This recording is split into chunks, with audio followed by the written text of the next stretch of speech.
Good morning again. It's Friday, November the 29th, 2024. We have a little over a month remaining in 2024. How blessed we are, regardless of the adversities we have faced throughout this past year. But I know that great things are up ahead. Not to say we won't have trials and tribulations and testings, adversities, but I surely believe that the good will outweigh the bad. And so we rejoice in this moment of time that we live in, because there is dangerous opportunities for us to go and spread the message of the gospel of Jesus the Christ, the gospel of the kingdom of God. So we rejoice. And I say again, we rejoice. And if we don't know how to properly rejoice, then we should ask God, who gives without any favoritism, the thing that is in alignment with his will. We ask him for the skill, the know-how to rejoice in every situation, seeing past whatever it is. And I'll liken it as the cross.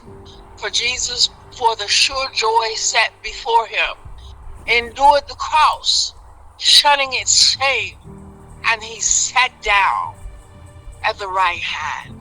He looked past the cross, and it brought him so much joy that he was able to endure.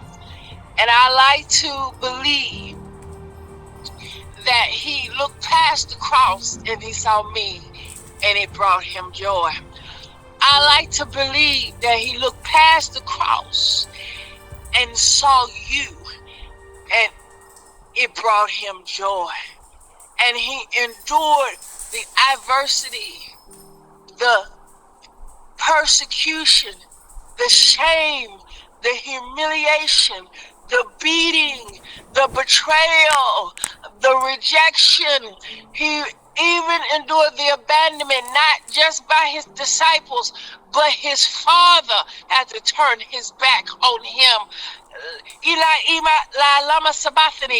My father, why have you forsaken me?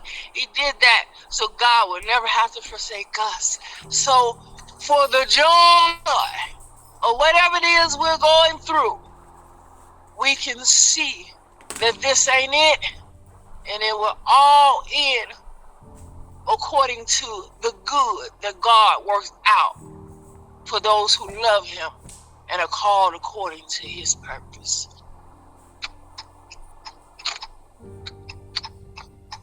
You know, I love the way that God has you and I work so well in harmony, how our spirit is always in sync, even though we don't even know what the other had done, or maybe going through, or maybe the case, and then, or either God is dealing with me, like this morning during my prayer time and my Bible study time, and then he comes and finalize it by giving even more encouragement right along the same thing you don't even know God was already dealing with me in regards to something. And this is what he was doing. I started sending you the text that I sent her, and then I chose not to. But I had was heavy on my spirit this morning. So I said a prayer in regards to her, and then I started studying. And I did. I pray God. I says, as I was sitting down studying, give me a word. If there's something you want to say to her today, give me a word to speak to her today that will encourage and strengthen her. And I was reading out of Matthew chapter 17. I got to that point where it started talking about how the transfiguration and how the Spirit of the Lord has said that this is my beloved, whom I'm well pleased, etc., etc. And boom, right there it hit me. And so I sent encouraging words to strengthen her surrounding around that phrase. Amen.